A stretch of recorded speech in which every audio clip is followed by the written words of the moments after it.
Good afternoon, legends, for a Saturday edition of Chat with Matt, where I chat to all sorts of people from the obstacle racing community, and I'm pretty pumped to be chatting to elite WA obstacle racer today, Carl Douglas.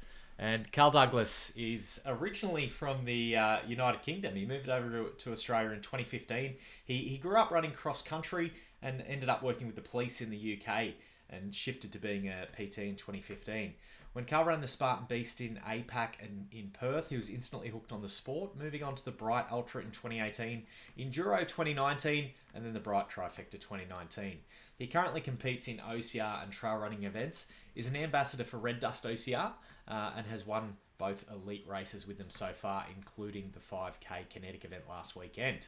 He set up OCR Lab to coincide with Red Dust starting and build the interest and profile of OCR in WA, and is now leading into coaching due to the interest he's had in that space. So not only did he win the 5K Red Dust event in about 20 minutes last weekend, but he also won the 25-kilometre trail race that he had earlier that morning. So pumped to have him here, and I'll just bring him on screen. Carl, how are you, man? Not bad, how are you? Very well, very well. Thank you for taking the time out of your Saturday arvo to have a chat with me. No worries. Glad to speak to you. And guys, if you are watching, let us know you're watching, just like Matty Probes has with the hashtag live on screen, or give us a hashtag replay if you are catching a replay later. Andy's here as well. Andy's from WA. He was at Red Dust actually. Yeah, it's on your top. That's the guy. You know Andy? I've never met him, but I think I saw him with one of your tops on. Cool. There might have been one or two over there. How did it go, mate? I hear the event was really good. Oh, yeah, it was really good. So obviously the first event was sort of just after COVID. So this time, I think they had over 1,700 people in total. Yeah, cool. So big success. And the kids, there was pretty much equal split between kids and adults. Yeah, cool. So really good, really good. Yeah, it's really good, man. And that was an event that I think they had scheduled to go a couple of weeks before COVID hit. Was going to be their first event, and Dion's actually just jumped on live, but he was telling me when I chatted to him a few weeks ago that it couldn't have come at worse timing, but good to see him recover and get an event on. So yeah, I think it got cancelled like 2 weeks before or something because of COVID. It was really yeah. last minute. Man, what a year we've had. And Sarah's live here as well. Jenny's here. Adrian Mannix is here. A couple of guys jumping on from around the country. So mate, you smashed the elite race, a 5K race that looked pretty obstacle heavy and fairly sort of ninja heavy. Some pretty technical obstacles by the looks of things. I think you guys ran it in 20 minutes, 30 seconds or somewhere around there. Yeah, I think my watch said about 20, 45, something like that. Very obstacle dense towards the end. Yeah. Quite runnable for the first 2 or 3K. Yeah, cool. So you got a chance to shake the legs out, burn the legs a bit, and then burn the upper body. Yeah. But 20 minutes, 21 minutes for a 5K with thick with obstacles is a pretty quick time. And that's all the more impressive because you had a race earlier that day. Yeah, so at 5 o'clock in the morning, I raced the 26K trail race. Finished that at 10 to 7, jumped in the car, drove to Korean, had a quick massage, and then went again. Wow. What time did kinetic kick off? 8 o'clock was the elite wave started. Yeah, nice. So 7-minute break, plenty of time. Wow. And you won the 26K race too, didn't you? Yeah, so I didn't plan to win that. Well, I didn't think I'd win both, to be fair. And then the coach said, if you're ahead, just try and cruise for the last couple of K. Yeah. I had like a 3K lead at the turnaround, so despite being on for the course record, I cruised to the last couple of K. Yeah, Spoke to the race director, and the race director was mates with Dion, and he said, "You've got to go, haven't you?" So I jumped in the car and left. Yeah, wow. That's pretty cool, mate. It's all the more impressive because often we see guys in the sport who are, the shorter stuff is what they're better at, and then you've got guys who the longer stuff is what they're better at, and you've in the same day cleaned up a long race and a short race. So it's fairly impressive, buddy. Tammy's here live as well. Andy Nance here as well. He said lots of upper body obstacles. So Yeah, particularly towards the end. Last one. yeah, it looked like a bit of fun. It looked like some pretty cool obstacles. Yeah, I it was was pretty checking good out all finish. the It was events. and set up the course, and I think the last 400 meters had like 8 obstacles that were all pretty tough. The burpee gauntlet. Oh, it was pretty. Like if you watch the Cam Bostock's done a video, the Olympic, and if you watch the end of that, it was so exciting. Like the guys in second and third were burpeeing as the guy in fourth came in to get second, and Yeah, the two lead yeah. males were burpeeing at the same time. Cam Bostock. I've got him on socials. Um, yeah, I saw Shannon Daly's race report, and he's pretty handy himself, Yeah, and he said he was burping out multiple times. So I thought, must have been fairly savage if a couple were getting him unstuck. But yeah, it was pretty tough at the end. yeah, it's cool. Whenever you're ready to bring that over to the East Coast, Dion, just put it in a truck. But mate, you said you came over to Oz in 2015. Did you land in WA? July 2015. Yeah. Did you land in WA? Is that where you started? Yeah, I'd never been to WA before. Um, Moved over, What and the what what rest. took what took you direct to WA out of interest? A few things. I've been to Sydney before, Hmm. and job opportunities sort of pretty much led to WA. Um, and just before decisions were made, my dad moved over to WA. Yeah. So that kind of the safety net in case of if it didn't go to plan, at least there was something there good in the short term. Yeah. Cool. Cool. Whereabouts in the UK are you originally from? Liverpool. Liverpool. Cool. Yeah. Cool. And you were a copper over there. You were working in law enforcement. Yeah, I was for 5, 6 years. Yeah. Cool. And I moved over and had no interest in doing it here. You're still sort of in that space though, aren't you? You do a little bit of bit of tactical training or something for the WA Yeah, team. so pretty much make it simple. I'm a weapons trainer for Western Australia Police. That's a pretty cool job. Yeah, it's pretty 7 to 3 Monday to Friday. Pretty cruisy. Give you enough time to get out on the trails. Yeah, exactly. Yeah, finish at 3 o'clock. It's great.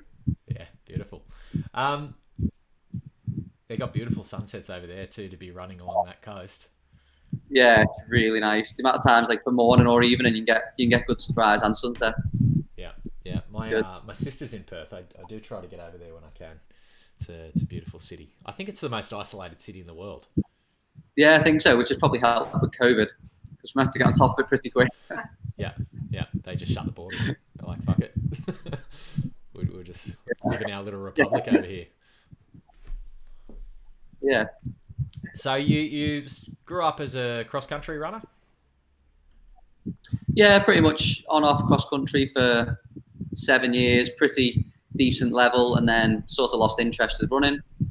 And then pretty much it was only getting back into training for the Bright Ultra that really started properly running again. Okay. So you just signed up and for then APAC? that's it really, trail running and obstacles. Yeah. So you just signed up for APAC? You didn't sort of train specifically for that? Just had a crack? Didn't train at all. It coincided with my 30th birthday, Yeah, cool. and let's do the beast. And then like 6 of us from work joined in, and then we pretty much ended up walking most of it. Mm-hmm. And then we're like, oh, let's go and do another one. What's the next challenge? Then we signed up for the ultra. Obviously, logical progression. Logical progression, straight from a beast to an ultra. How did you go at that? Was that 2018, the Bright Ultra? So one, yeah, where like everyone got cut off. Yeah. I think it took us like 11 hours. Yeah, I remember it. So was that the was that the yeah. one where they were getting you guys to do burpee broadside jumps? Or am I thinking Ivory? Yeah, so you literally came into the village. If you were about to go through the festival area, you had to go off and do like burpee broad jumps and like cargo nets and all sorts. Yeah, it was rough. Some good people DNF that race. That was tough. So you got it done though. You got it done. And Yeah, we finished. Yeah, just over 11, like 11 hours, 10 minutes or something. We did it in. Yeah, cool. And since then you've been hooked. Since then you've been looking for everything you can find. Yeah, then we went from there to Enduro. Then from Enduro back to just doing the trifecta. And obviously we don't have many races over here, so we have to travel. And then, yeah, just raced more and more and got more competitive over the year or so. Yeah, cool. How'd you go at Enduro? Was that 2018, 2019? 2019. Okay. Enduro is a bit of a tough subject, should we say? Why is that? I had a really good 12 hours. Yeah. Where I did like 7 laps in 12 hours. And then finished with 9 and pulled the pin. And I'll be honest, I pretty much just quit because it got too hard. From then, that's when I've started racing it better because I learned a lot from it. Yeah, cool. Was that it? You just sort of, your body just said, no, fuck this, I'm done, and you just... I raced the age group and was sitting in first for 12 hours, and I was like, I'm going to get 14 laps, and then it just went on a spiral over a period of 2 laps. And then I was like, this is just too hard. But then straight away, there was no like, oh, I was injured. I just knew I quit. And from then, I think 3 weeks later, I ran like a 3-hour, 5-minute marathon or something. Yeah, wow. And then realized maybe I can run a bit faster. So yeah, I then started to race a little bit. Yeah, cool. So you've got some pace in the legs. Have you got a target? Is there a set, distance that you'd like to be able to master, or do you just sort of do whatever you can? I like to just do every single possible race. Cool. which becomes a bit of an issue. Yeah. But this year I focused a little bit on speeds. Like I've got my 5K down to just about 17 minutes. 10K was probably around about 36 minutes. So I've got my PBs down this year. Yeah, cool. And you said you've got a big race. I think I messaged you the other day and said, are you coming to Enduro? And you said you had a big one a couple of weeks after. Was it a 200K? So it's a backyard race where every hour you do 7K. Oh, wow. And last man standing pretty much. And some of the guys did 40 hours in the last race. So every 24 hours is 100 mile. So it could go for more than 200 mile. Yeah, wow. Wow, that's the big goal. That's straight up savage. What's that race called? It's called the Backyard Ultra, but this one's called Hurdy Front Yard. I'll send you it through on a message. Backyard Ultra. That's right. I'll write it down. Yeah. It sounds like a grimy underground part of the ultra running world that nobody knows about. Oh, it's like it comes from America. Yeah. There's a couple of absolute lunatics over there. I think the guy who runs the Barkley marathons, Laz, I think he runs some sort of... Is this it? Is that his race? It's come from his race, pretty much. The ideas came from his race. Yeah, okay. Because he's got fucking screws loose too, that guy. Yeah, he's a bit strange. All of us are, mate. All of us in this sport are. Andrew and Ann, he's just said, what is your ideal race distance? You said you've worked on your faster stuff, but do you have a favourite? To be honest, I never thought I'd be good at the sprint, but I haven't lost one. So I don't know. Like I like the longer stuff. It's like the multi-day stuff, and that's why Enduro still appeals. But the coach probably wouldn't be too happy if I wanted to do both.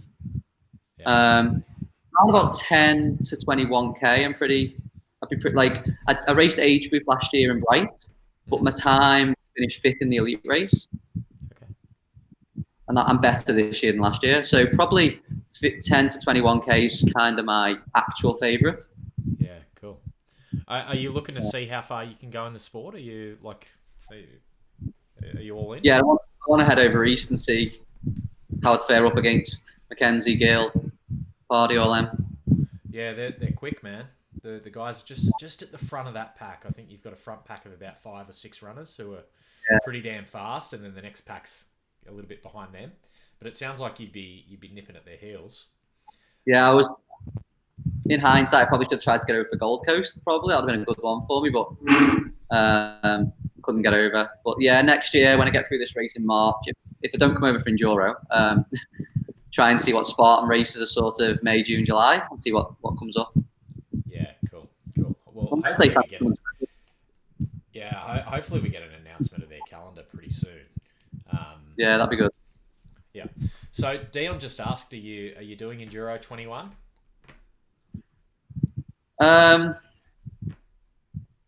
Let's not rule it out, but at the moment it's not on the plan.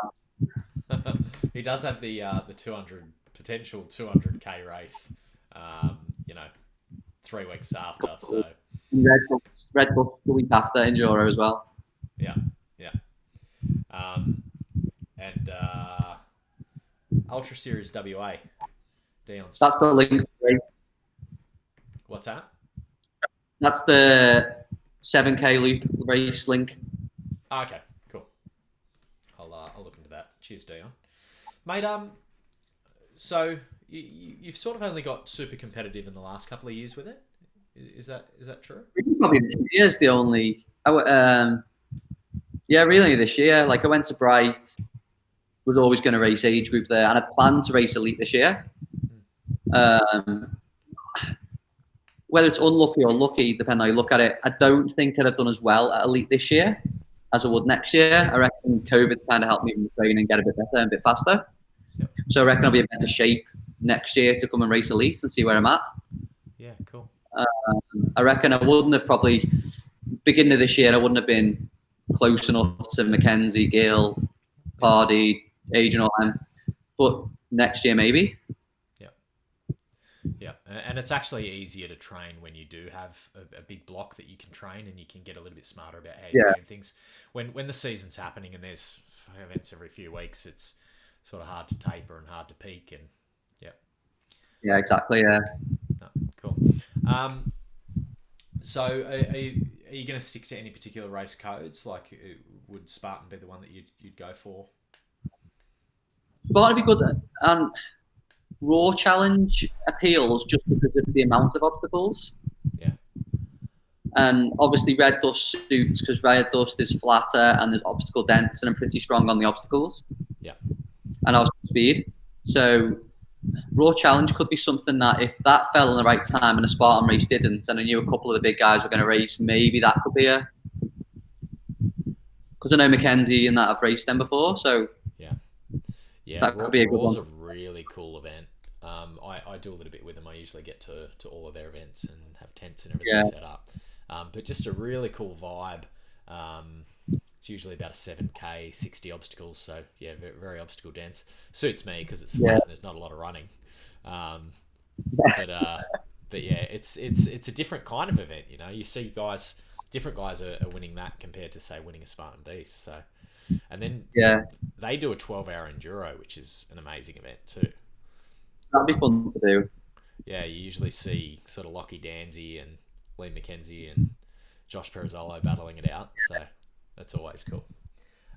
Because that is sort of different to enduro because it's just so obstacle heavy. Your forearms and upper body goes, so that's really cool. Yeah, I like the Red Dust obstacles. Like we've got True Grit over here, but the Red Dust obstacles are like next level. They're tough. People fail them. Like in the last race, I think in your top 20, only 2 of us went clean. Yeah, wow. Through the race. So that just shows how tough they are. Yeah. That, even all your elite women were burping. Yeah, wow. So that is interesting. Only me and Cam De Silva, who's been on Ninja Warrior, he came second. We're the only 2 that I think went clean. Yeah, so you got through clean? Yeah, me, yeah. And then Cam De Silva came through clean as well, I think. Yeah. Because it's in a Spartan sprint, if you burpee, you're not podiuming. No way. Yeah. Like it's too competitive. But that's and the way Red Dust is. Sorry, mate. The way Red Dust currently is over the 5, and I think the next race is 7k, which obviously gives a bit more running. Yeah, cool. If you fail one of them, because it's so flat, it's tough to make the time up. Yeah. What was the burpee penalty? 20. 20. So they used to do a second time penalty. Yep. But then changed to a burpee penalty. And that's what was it, about 1.2k, Shannon came off one of the parallel bars, and if he hadn't, me and him probably would have raced to the finish and had a bit of a throwdown on the obstacles, which would have been fun, but yeah, things happen. Yeah, it just takes one slip in concentration to lose it. But cool. So obviously you're pretty handy with the grip strength stuff. Have you ever looked at like Ninja Warrior or anything like that? I've applied a couple of times, but it's very much on your story, just as much as your ability. Yeah. And if you haven't got that top story or that, like I've been to a few of the fitness tests and done okay or done well, and they pretty much, it's just if you haven't got that story or you're not going to sell a story for them, then you're not getting on the show. Yeah, it's TV, right? Yeah, exactly. Yeah, exactly. What a couple of their guys are popping into OCR over here, so good fun. Yeah, cool. Mate, what makes you push the way you do? You know, to compete at the front of elite competition, it takes a bit of mental resilience. Where do you find that? From the disaster that happened at Enduro, I reckon. Okay. I just learned a lot from it, and then every time I've had races where they don't all go well. Obviously, I've had a few bad races this year. Like True Grit was a disaster for me. But I realised that I quit at Enduro when it was hard, and then I ran a marathon 3 weeks later, so it wasn't that bad. So then I think, well, if I quit now, what's another? For example, on Sunday, my leg cramped at 1k into the Red Dust race. Yeah. And I was like, if it cramps again, I'll pull out because I don't want to have an injury. Yeah. And then I'm like, if I pulled out at that point, Shannon failed an obstacle 500 meters later, and I'm in the lead. You're like, for 20 minutes of pain, I might as well just push through. So I've learned a lot from that race. Yeah, cool. So it's almost the sort of resentment you get for yourself afterwards, and you're like, I don't want to feel that again. Exactly. Yeah, and that's why Enduro is always there, because it's always like, oh, you could do better. You could always do better. You could always do better at Enduro. Hindsight's a wonderful thing. Are you stinging about that? Are you stinging to get back there? I'll go back at some point, whether if it's next year or not, I will go back. Just because I know I can run for 24 hours now. I've done a race that's 24 hours. Yeah. Over here. I'm better on the obstacles. I've learned a lot. I'm better at pacing. If I came over when I had the brief chat, I said I'd be aiming for 100 miles. That would be what I'd only come over if I think that was possible this year. If it's not going to be possible, I'll just wait a year. Okay. That's yeah. Yeah, I'll come back. Completely fair. No, cool. What sort of training do you do? You've mentioned you coach a few times. Do you want to give them a plug? Yeah, so it's the obstacle racing labs, and the coach part of that. I do. Typical week will be 5 runs. We're probably building up now because of the endurance races that are coming up next year. 2 or 3 boulder,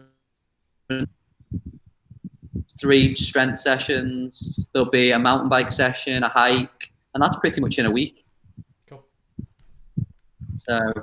Yeah, cool. So a little bit of cross training in there, a couple of different things.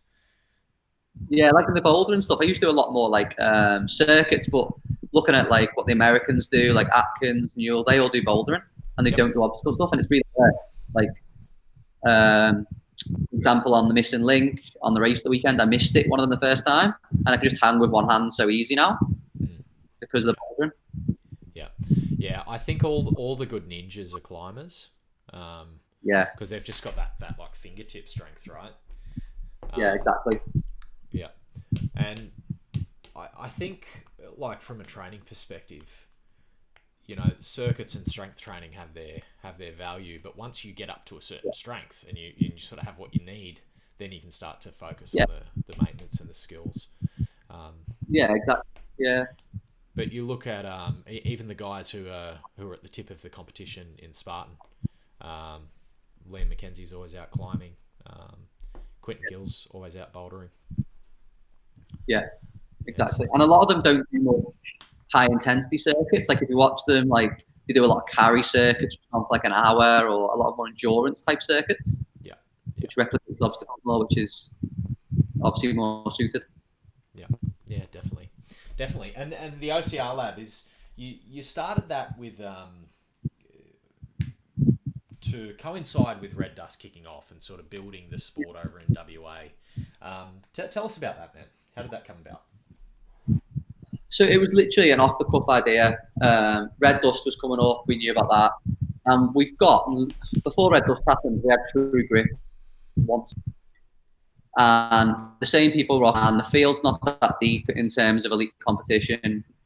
Not that many, you don't see many new faces. Mm-hmm. And we knew that really if Red Dust is going to be a success, or we're going to draw Spartan back, or you're going to draw Tough Mudder back, you've got to have a bigger field, both elite and amateur. And so we just wanted to increase that profile to get trail runners, road runners, anyone new into it. And that's what the same sort of ethos of Red Dust is. They have one elite race. They don't really focus on that. They focus on getting like 95% of their runners are first-time runners. Yeah. And that's how you build your field. That's how you find the track runners who do a bit of strength, or your CrossFit athletes who could jump in and do a 5K. And it was more that. And then we're quite lucky over here in terms of like Shannon, me, and most of the guys that have done OCR for the past few years are more focused on growing the sport than individually. And it's nice to win races, and you can say that, oh, you won the last race. It's easy to say, but everyone's OCR in the Olympics and the Commonwealth Games, and that's where they want to go. And that's not going to affect me and Shannon and the girls, and it's not going to affect us because that'll be 8-10 years down the line. So we're looking for the future of it, and as long as the event's a success, then it's a success. Like we spend all the hours volunteering, then race, and it's just that type of thing. Yeah, mate. Look, I'm 100% with you there. The reason I do these chats, the reason I do all of this stuff is just to grow the sport, because it means the more people are interested, the more events we can have, the more we get to get out on course and get muddy and have a bit of fun. So it's good. It's a good cause. And with the, I guess, the attention that's come with that, because you're doing a bit of podcasting and stuff like that on the OCR Lab. We do a little bit. We're going to go more into, because we eventually want to do coaching and stuff and boot camps, and because of the past sort of few months, and particularly over since the last Red Dust race, really the first one, we had quite a lot of interest. And quite a few interests on Sunday as well. So we brought that forward. So we're going to start setting that up. Yeah. Grab a few athletes. So hopefully next time, maybe there's a couple of us on the podium. Yeah, nice. A few more. What sort of style of coaching? So is it online? Is it face to face? You did mention boot camp. We haven't fully finalised it yet. We're obviously going to have generic programs as well, but then we want to dip in, because there's a bit of background triathlon and stuff as well, dip into that, bit of face-to-face, bit of online, and we're going to hit a few people up who we think will be good at the sport and good for the sport. Yeah, nice. That's the idea behind it. Yeah, cool. Well, mate, let me know if I can help with anything along the way. Robbie Cardillos here said, yeah, Carl legend. How do you know Robbie? The first time I met Rob was might have been APAC. Picton. No, Picton in just before Enduro. Okay. First time I raced against him age group. Met him there, and then we caught up at Enduro and at the Trifecta last year. Yeah. We pretty much there most days with each other, so it was good. Yeah. He just did say Picton Beast. He's all over it. He's a good man, Robbie. Memory. He's a good man. I'll see you at Enduro, Robbie. I was speaking to Rach, Robbie's partner, earlier today, and said, "Are you guys going?" Yeah. They weren't sure, so you're in, Robbie. You're in. Tell Rach it's happening. How do you fuel yourself, Carl? What do you eat to run as fast as you do? Well, so before the weekend, for example, so on Sunday, I literally have come on to Spring Energy, okay, which is all natural organic gels, and they're really good. And I had one of theirs before the first race, two during the race, and then one before the Red Dust race. Yeah. And that's pretty much that and tailwind is what I've pretty much been my go-to for race nutrition for the past 6 months, maybe. Cool. No stomach issues, pretty cool, easy to digest. And in relation to just general nutrition, I'm not the best at nutrition, I'll be honest. I just get the calories in. I've tried all sorts. I try to eat relatively healthy, but nothing. There's no special diet for me. Like, there's no special diet for anyone. It just comes down to hard work. Yeah, I definitely agree. There's a saying in like ultra running and ultra extreme sports. If the fire's hot enough, it doesn't matter what you throw in. Where you see elite athletes who are just eating pizzas and Coke at the finish line, and that's why the longer events. Cause eat pizza, I can eat pikelets, I can eat chocolates, whatever you want during the race. Yeah, my missus makes a pumpkin and sweet potato soup, and at about 4 a.m. at Enduro, that is sensational. But you just the really long stuff. It's just an eating competition. It's just who can get the calories in. Well, that's the best thing about the backyard race. You finish the lap after like 40 minutes, and you get 20 minutes to eat. Then you finish another 40 minutes, and 20 minutes to eat. And that's all you do. Yeah, perfect. I think when all the virtual events came out, because I was doing the ultravirus races, so the guy who runs obstacle racing, I was doing those, and it was nice because you'd sort of leave your house and you'd go for a run, then you'd come back and sit in your lounge and like heat food up in the microwave, and then you're sitting there and like with your feet up, you're like, this is pretty good. Perfect. Like, this is going to be a bit rough when we have to go back to tents, right? Yeah, just take a lounge with you to Enduro. That's what I might do. Dom, if you're watching, we need to leave room on the roof racks for the lounge. But yeah, that's it, mate. How do you recover? Have you got a recovery protocol? I used Instaflex is good, which is obviously one of Dion's things. That's good. I tend to just eat whatever I want, like on the day of the race. It's much better to get the calories in. One of the best things we've come across, which one of the trail runners from over here, Vlad Ixel, came across, is Bix. They're a tablet with all vitamins and stuff in, BIX. Yeah. And they're really good post race. Okay. Quite a lot. Shannon uses them. Not heard of them. Really good. But yeah, apart from that, let's do a Google. See what we're talking about. Bix, you said. Yeah. Yeah, I'm interested. I'll see if I can bring it up on the screen. Oh, yeah. Where's the camera? There we go. They look like nuns, like the little electrolyte. Are they like effervescent tablet things? Very similar sort of thing, but I think there's more vitamins and stuff in them. Bix. This is not Bix. Bix recovery supplements. Bix supplements. Yeah. So yeah, one of the trail runners, Vlad Ixel, he's sort of brought that across. Yeah, cool. So they're one of the. I want to bring them up because I've not heard of them before. There we go. Yeah. That's interesting. So you reckon they're the go? Yeah, I use one. After nearly every race, I'll use one. And straight after the 25k, that was what was in my water bottle before I went to Red Dust. Yeah, cool. Are they just a after event type thing? Yeah, just. No, I think Vlad uses them every day, once or twice a day. Cool. I just use them post session, really. Yeah, cool. Cool. I'm always interested to hear what people use, and it's cool because I've been doing these chats for, I don't know, maybe nearly 2 years now, and I've chatted to a lot of athletes, and you never hear the same stuff twice. Like, everyone just has their own secret. Everyone has their own formula.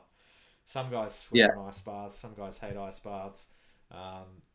But you all run fast. You know, you've all like reached these limits of, you know, how fast people can go. But you've taken different routes to get there. It's super interesting. It's work and it's going to work, or more likely to work. Yeah, I think it's a big part of it.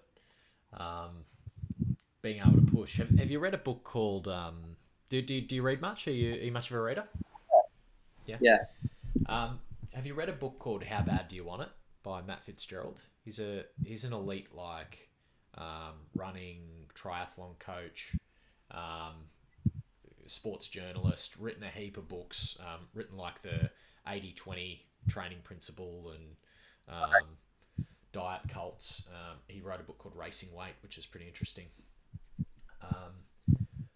But yeah, he wrote a book called How Bad Do You Want It? And it's all about just mental, like how far you can push. And he calls it a fire walk. So he says like, you're going to do this fire walk, and at the end there's a flag, and that's how far you can go. And you're never going to reach like the full potential, but how long you can stay on the hot coals is how far you're going to be able to push. And it's a really, really interesting book on sports psychology. I get a lot of clients to read it. But it's what sort of methods do you use? Obviously, we've spoken about the enduro situation and having a bit of, I guess, anger about that pushes you on. But what do you tell yourself, mid race when you are hurting? I just try and think about anything other than the race. So one common thing, if that's not working, I'm quite OCD in like when I race. So if I'll just try and get all my splits the same. Okay. So if like I'm really struggling, I've just run a 4:10. Let's get 4:10, or let's get 4:9, and then just spend that. And then by the time you've figured out, that's 3K gone, and you've probably forgotten about the pain. Yeah. Okay. So you just try to distract yourself, just try and get something to take you out of the moment. Yeah, and then one that Shannon always said, which when I first started racing, Shannon was, when you're hurting, remember they're hurting too. Yeah.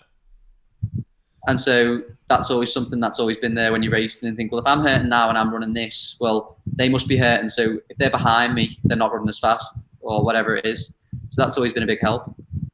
Yeah, that's pretty cool. That's pretty cool. Yeah. Mate, you said obviously you want to come over and spend a bit of time on the East Coast and race against these boys. How far would you go with it? Would you just keep going? Would you, if you could get as quick as Atkins and those boys, would you chase them down? Look, that would be the dream. Would be to go to like one of their worlds and compete against them and see where it is. One step at a time. They're like, I need to come over east and see where I'm at against Mackenzie and all that. Yeah. See where I come against them. Hopefully that'll be sooner rather than later. Yeah. Continue to go Red Dust, get more competition here. They might come across here. I'm sure Dion wants them across here. Yeah. Great for his promotion if I go across here. If not, I'll definitely go across there, and I'll definitely be next year. Yeah, cool.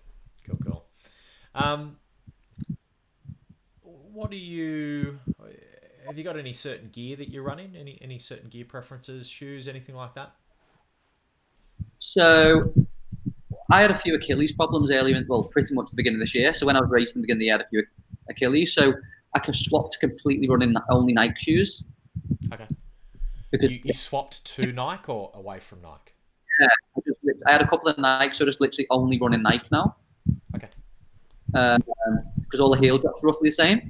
Yeah. Okay. And I found it fits. So, like I ran the Red Dust race in the Nike Wild Horse. Mm-hmm. But around the trail race in another Nike shoe. Yeah. I recently got given some Uglo, which is a French company, to try them. So I raced in them at the weekend. They were really good. Yeah. But yeah, that's pretty much Nike shoes and compression shorts. Really, that's about it. Yeah, cool. Do you do any sort of specific recovery mobility stuff? Anything like yoga or anything like that? Pilates? Nah, I'm about as flexible as the table that this laptop's on. Probably add more in. I do the Instaflex is the main thing. Yeah. A, because it's good, and B, because I'm a bit lazy on the recovery. Yeah. What is the Instaflex? I think I've heard of it. Oh, it's a massage gun, which is just like any others. Hold on. My able assistant keeps me on. They on like this plug. Is that your partner? Yeah. Or just like any massage gun, but just Instaflex. Yeah, cool. Comes with a load of attachments. So what I googled is not what I thought it was going to be. So it's like a Theragun type massage. pretty much me, yeah. I think Yeah. Shannon might also pump it a little bit, does he? Yeah. Yeah, cool. Yeah, Shannon's got one. We've got a couple. I think Dion's just brought out a new model. Yeah, cool. I'll look into those. But no, cool. One thing that I that I do ask everyone that comes on, what's the funniest thing you've had go wrong during a race? Oh. Funniest thing. Oh, probably at Picton when I raced Rob for the first time. Coming over there into like the mud bounds. Yeah. Completely lost foot, head first, straight into the mud. My face was just covered in it, Oh, and it cost me It cost me. it cost you second place. Ended up finishing third. Did Robbie pin you for second? No, Rob finished fourth, maybe. Can't remember who came second. Can't remember. But yeah, that cost me. There's a funny picture of me on the Instagram somewhere, me pulling the sled with like just mud going over it. I remember those mud pits at Picton too. They were full of like thistle flowers, so you're like trying to grab shit coming out. They were rough. Yeah. I reckon they just laugh while they dig those. They just sit there and just laugh in the bobcats, the excavators. There was another one. I think it was Picton, where I think they just found this little paddock where there were all these cow patties, and they must have just backbladed the bobcat or whatever, and just put the barbed wire there. And it was just like you bastards. Yeah. The new race. What's that? You've got to have a sadistic mind to be a race director. Right. The new race director too, Michelle. She's got fangs, man. Oh. Yeah, she does some wicked stuff. Spartan GC was probably the hardest race I've done in Oh, really? Yeah, it was pretty savage. Oh, cool. So we've got a little bit to look forward to. Sean Lewisham's here a little bit late. Can you see these comments, man? Yeah, I can, yeah. Cool. Robbie says you take wrong turns too. Yeah. In the super in Bright last year. Yeah. I think I ended up with an extra K. Cool. I don't know how. I was following the wrong colour signs. But an extra K. Mate, is there anything else you wanna plug while I've got you? Anything else you wanna talk about? No, that's pretty much. Obviously, came on here, plug Red Dust. Obstacle Racing Lab. That's pretty much it, really. Just have a chat. Yeah, cool.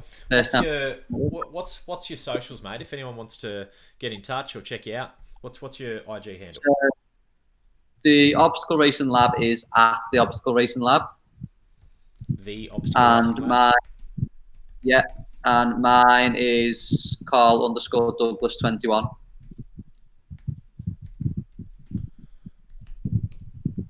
Let's see if that pops up. There we go. So if you guys want to check him out, you can see some of Carl's coaching over at the Obstacle Racing Lab, and give him a follow. Whoops, not at Carl Douglas. I'll retype that one. Yeah. Carl_Douglas21. Mate, thanks for taking the time out of your Saturday to have a bit of a chat with me. It's always appreciated. Yeah, thank you. And yeah, looking forward to seeing where you go in the elite space. You're certainly logging some quick times and doing some pretty impressive stuff over there. So I'm interested to see how you go once you start getting on some planes, man. Yeah, fingers crossed soon. Yeah, and Andrew's saying Red Dust is going to go far. Let's hope so. Yeah. Oh, what about the coolest coach ever coming from Lauren? I wonder who that is. So, mate, thank you. You stick around for a second, Carl. I'll end the live though. Thanks for tuning in, guys. Robbie's saying future Spartan Elite champion. So, Thanks, Rob. we'll get you there, mate. All right, see you guys.